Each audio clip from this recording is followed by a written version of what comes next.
شک داری. وای از دل به پات نشستون تنها کرد.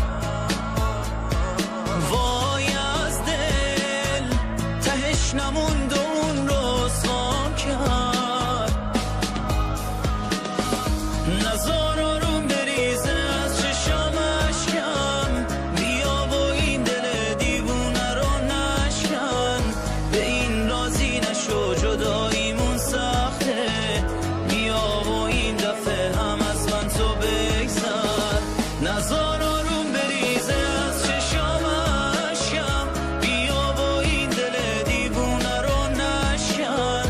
به این راضی نشو جداییمون سخته، بیا و این دفعه هم از من تو بگذر.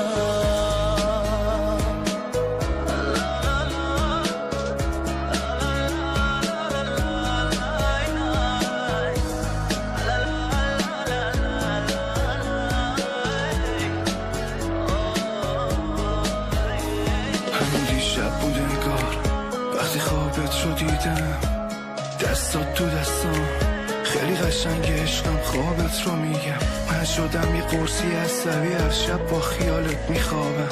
این بازی کلافم میکنه، هرچی که پیش میرم تش میبازم. جرأت گفتن نداشتم ولی همیشه میخواستم باد بمونم.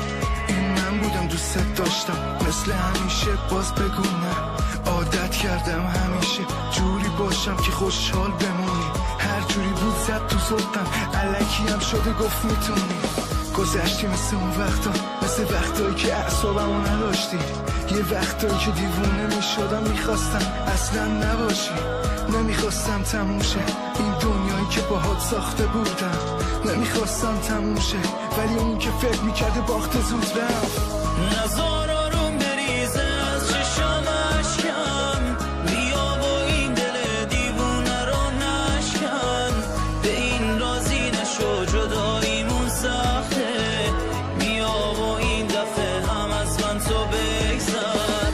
نزار آروم بریزه از چشام اشکم، بیا و این دل دیوونه رو نشکن. به این راضی نشو جداییمون سخته، بیا و این دفعه هم از من تو بگذر.